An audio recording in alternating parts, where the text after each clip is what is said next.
Hello everybody and welcome to the video. My name is Jacob and this is episode 2 of Firefighter Stories, where I tell you real life events that my firefighter parents have went on. Now, growing up in a household full of firefighters, literally my entire life, I have heard thousands upon thousands of stories that need to be told. From the saddest events you could come across from human life to the most heroic endings that truly belong in a movie.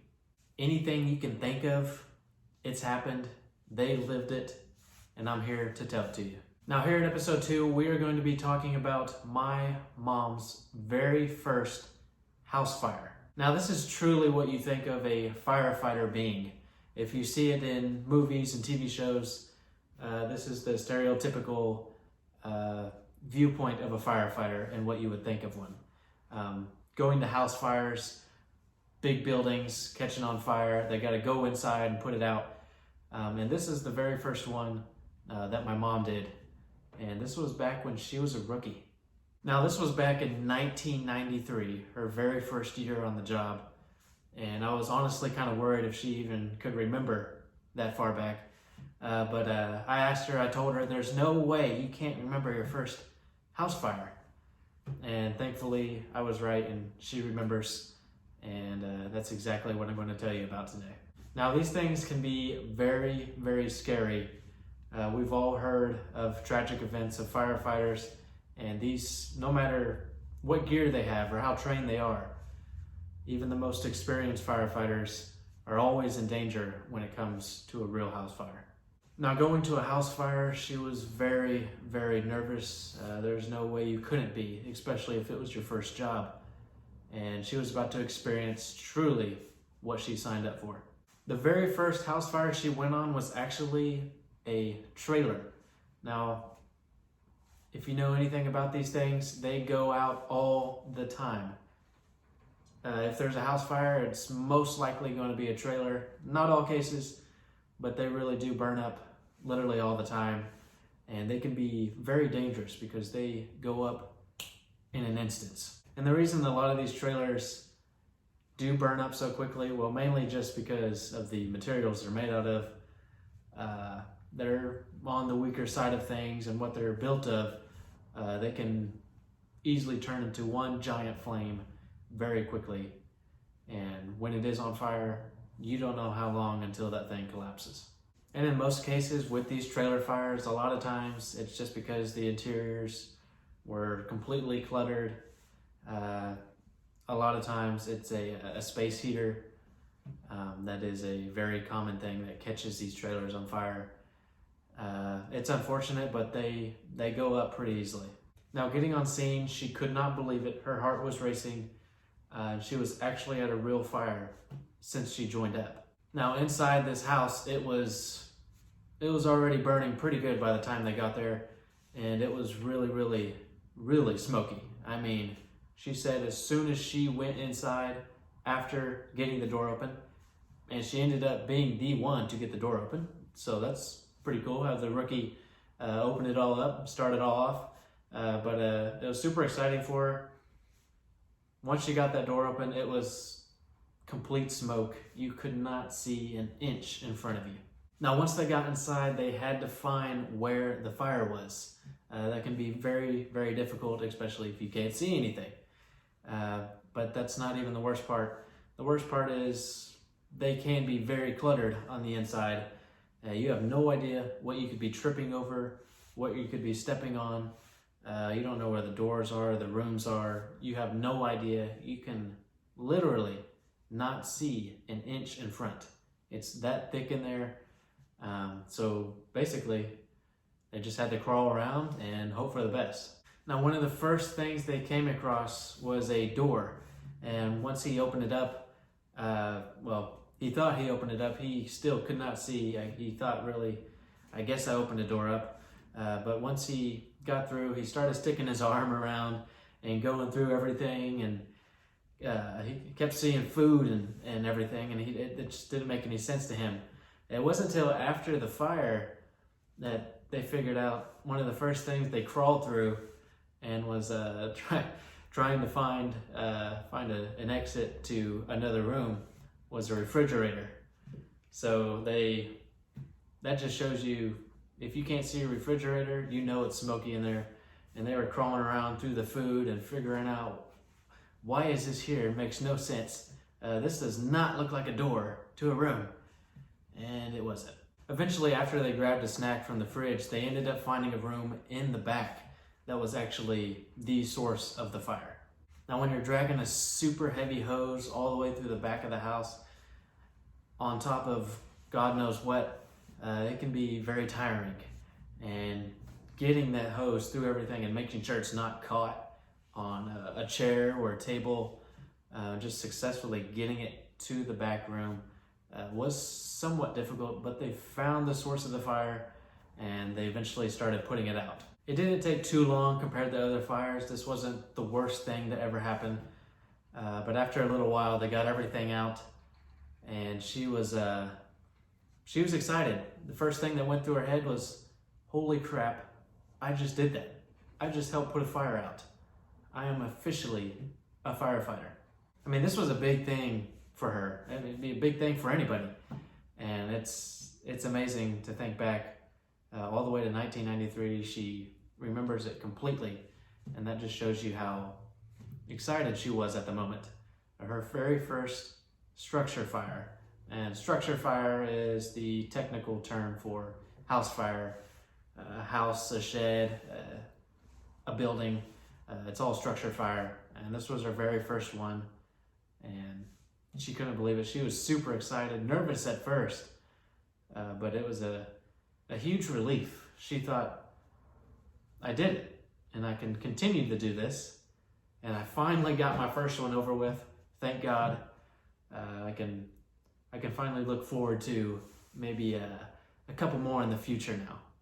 This was, in the younger days, so she's eager to be putting out fires and going to these crazy calls and having a lot of fun, while trying not to get injured by anything, of course. But it is, it's crazy. She loved it. It was a huge relief. She got it out. But she did say, putting out fires are fun, but what comes afterwards really sucks. Now, what could be so difficult after the fire? Put everything up, go home, eat, sleep, boom, day's over with. But it's not that simple. Once they get the fire out, they actually start tearing things apart.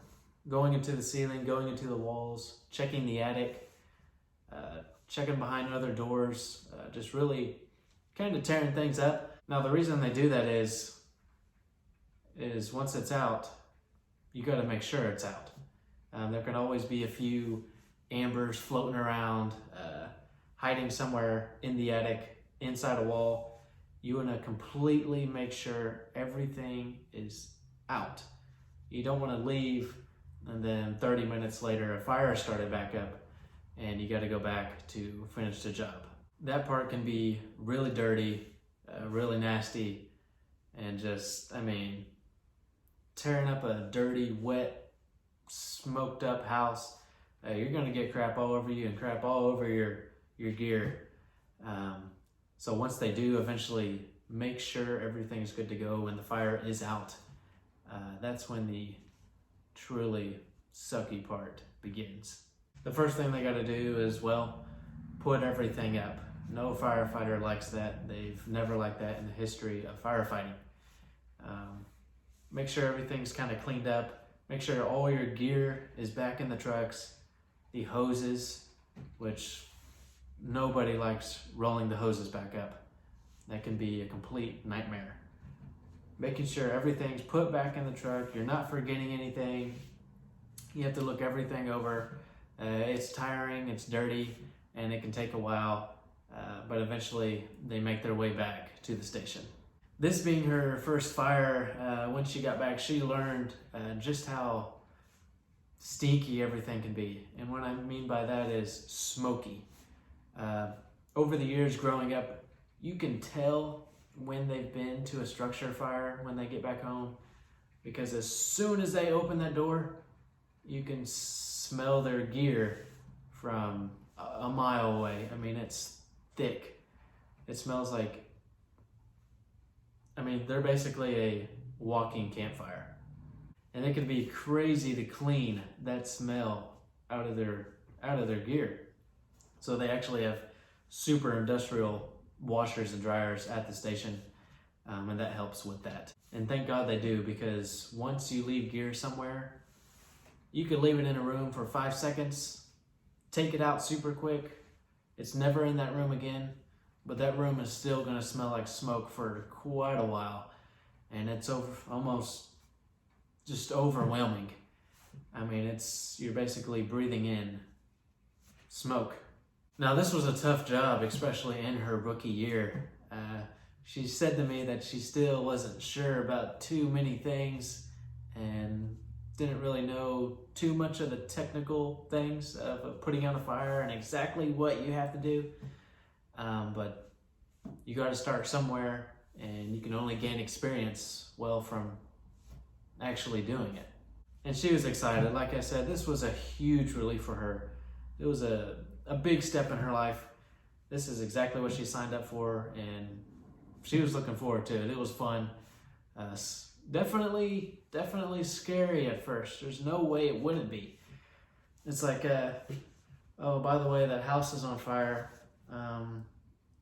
It could burn anyone alive. I'm just gonna need you to walk inside and put it out. And hopefully it doesn't collapse on you. But besides from that, no big deal. Now that house was screwed up. I mean, once a trailer catches on fire, there's no fixing it. You can forget it. But that's not usually the goal for those. First, like always, number one is to make sure no one's there. You want to make sure no kids or pets, fish, anything you can save, get it out of the house super quick. Make sure there's no life inside. And fortunately there wasn't. They weren't home at the time that it went out. But the main goal is to make sure it doesn't spread. That's where it can do real damage. As long as nobody's there, forget about the house. Just put the fire out and make sure it doesn't go beyond this property. But being in the location that we are, that was the first of many trailer fires. Like I said, they love going up in smoke, and when they do, it can be a very crazy job and a dangerous one. But this one went super well. They put it out, everything went to plan, besides getting lost in a refrigerator for a while. But after that, everything was perfect. She couldn't wait to tell literally anyone and everybody. It was super exciting, and of course you got to tell someone when you put out your first fire. It was a crazy big deal, and that was the very beginning of a new journey in her life. But that's going to do it for today. I just wanted to really get that out there. It's a super important story. Her very first house fire. That's the main thing for a firefighter, is to put out the fire in a burning house. That's the number one thing. That's what's in the movies, TV shows. But that was her very first one. She did it well, and she continued to learn from that point on. But like I said, growing up in a household full of firefighters my entire life, I literally have thousands of stories to tell you, and they're all amazing. And some of them you honestly wouldn't believe. It's hard for me. So make sure you guys share this video in any way you can. You guys sharing it will reach out to way more people than I ever could by myself. It helps out big time. It's a super quick share. It's super easy, and it really does help. And make sure you subscribe to the channel and hit that little bell icon so you know exactly when another video comes out with a story waiting for me to tell you. But thanks for watching, everybody. That was episode 2 of Firefighter Stories. If you haven't seen the first one, go check it out. It was super good, and it could possibly be a life lesson for many people out there. So go check that out real quick after this video. But thanks for joining in. My name's Jacob, and I'll see you in the next one.